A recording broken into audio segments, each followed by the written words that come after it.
जय श्री राधा कृष्ण। भक्तों, आज का वीडियो बहुत ही खास होने वाला है क्योंकि आज हम बात करेंगे रथ सप्तमी के बारे में, जो कि माघ मास के शुक्ल पक्ष की सप्तमी तिथि को आती है। अब आप में से बहुत लोग सोच रहे होंगे कि रथ सप्तमी आखिर होती क्या है।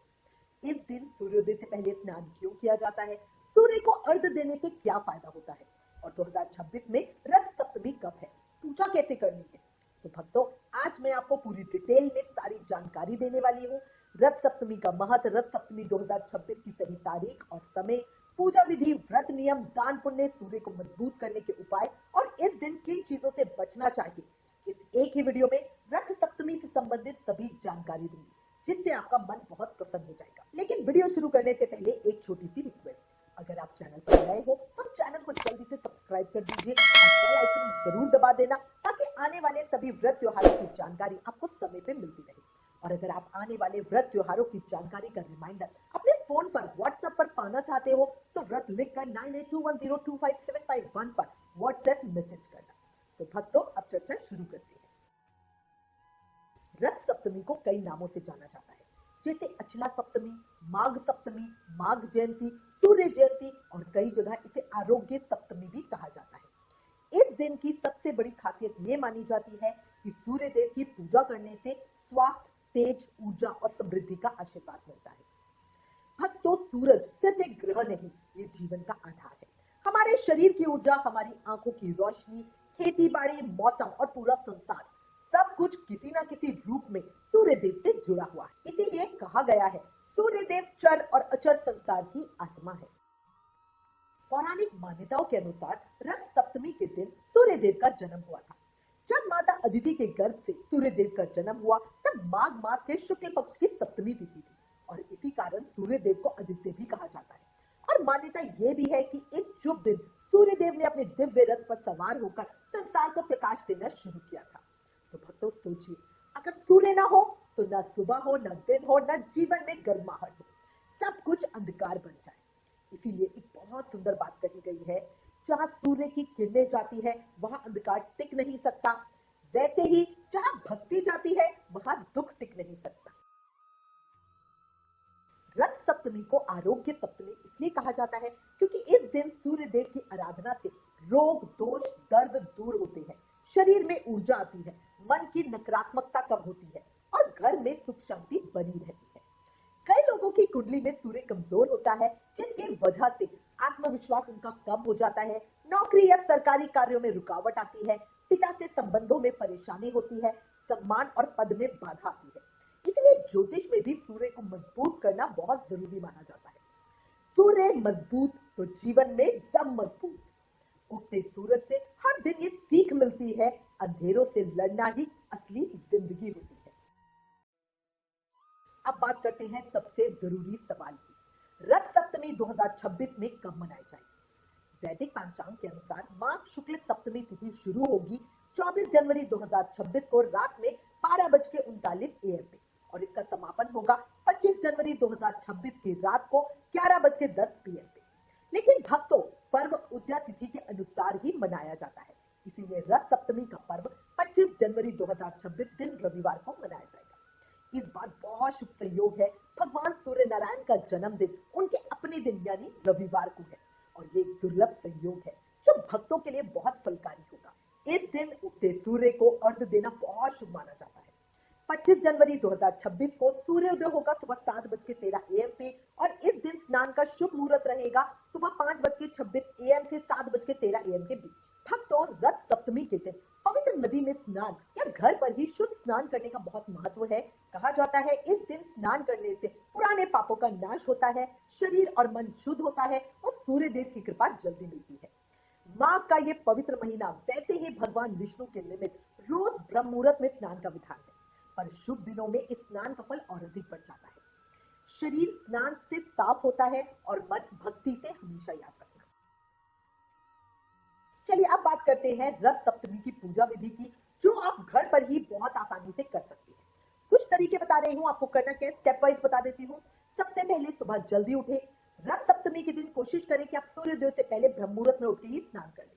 दूसरा है, जब स्नान करें तो गंगा जल मिले हुए जल से ही स्नान करना शुभ है। अगर गंगा जल आपके पास नहीं है तभी आप साफ पानी से स्नान करें, गंगा जल मिले जल से स्नान करना बहुत शुद्ध होता है। माघ मास में गंगा जी को याद करने से, गंगा जी का नाम लेने से हमें गंगा स्नान का फल मिलता है। तो अगर आप शुभ दिनों में गंगा जल डाल के स्नान करते हैं तो आपको पूर्ण रूप से गंगा स्नान का फल मिलेगा।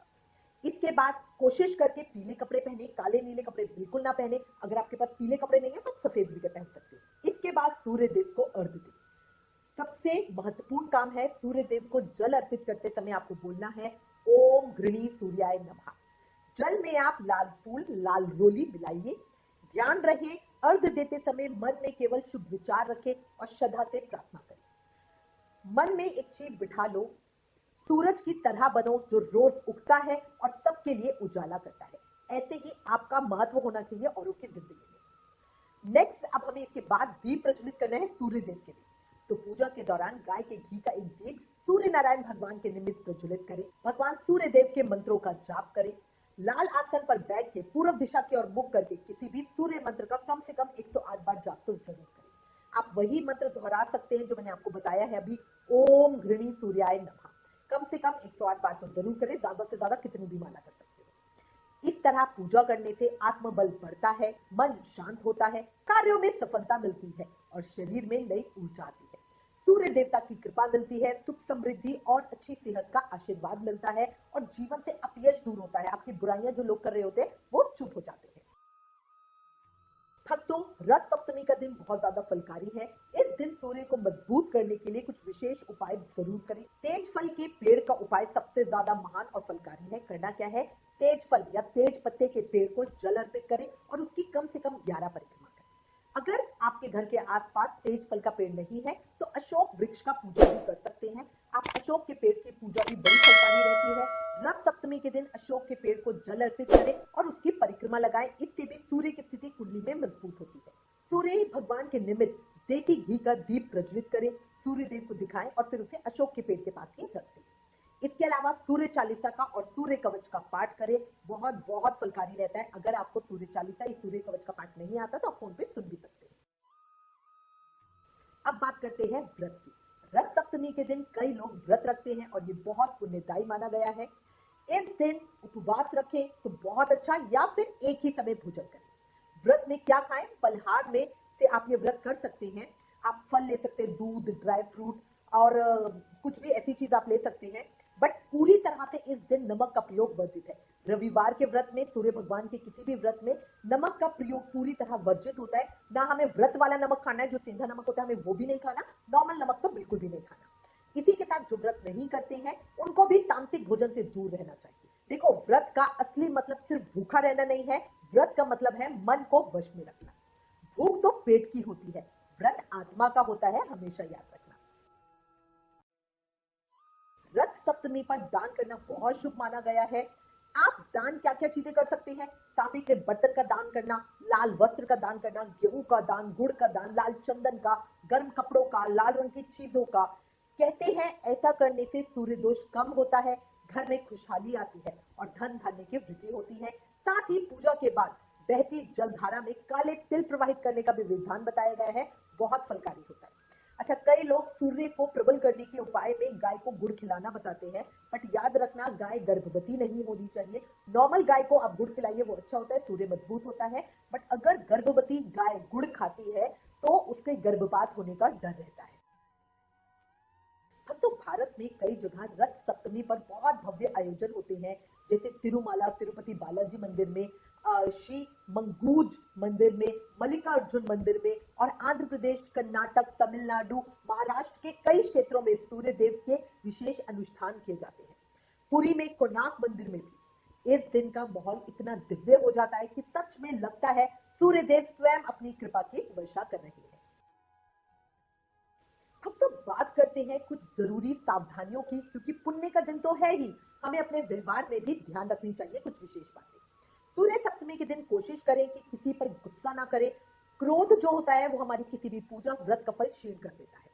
किसी के साथ क्रूरता ना दिखाएं। एक तरफ तो आप व्रत रख रहे हो, किसी के साथ बुरा व्यवहार कर रहे हैं। घर में शांति बनाए रखें। शराब और तामसिक भोजन ना करें। नमक का सेवन इस दिन बिल्कुल नहीं करना। इसके अलावा इस दिन लोहा, चमड़ा, जूते और काले तिल खरीदने से बचे। बाल और नाखून ना कटवाएं, ये पूरी तरह वर्जित है। तो भक्तों, रथ सप्तमी का दिन सिर्फ पूजा का नहीं है, अपने अंदर भी उजाला करने का दिन है। किरणें वही पाता है जो अंधेरे से लड़ता है, सूरज वही कहलाता है जो रोज निकलता है, मेहनत करता है। तो भक्तों, आज के इस वीडियो में हमने जाना रथ सप्तमी क्या है, इसका महत्व क्या है, रथ सप्तमी 2026 में कब है, पूजा विधि क्या है, व्रत और दान कैसे करें और किन बातों से हमें बचना है। तो इसी के साथ मैं उम्मीद करती हूँ आज की जानकारी आपके लिए बहुत उपयोगी होगी। अगर इस वीडियो से जुड़ा आपके पास कोई सवाल हो या आप अपनी पूजा का अनुभव हमारे साथ शेयर करना चाहते हो तो नीचे कमेंट जरूर करें, क्योंकि ज्ञान बांटने से बढ़ता है। इसलिए वीडियो अच्छा लगा हो तो इसे ज्यादा से ज्यादा लाइक करें और ज्यादा से ज्यादा शेयर करें और चैनल को सब्सक्राइब करना बिल्कुल मत भूलना। Please like, share and subscribe.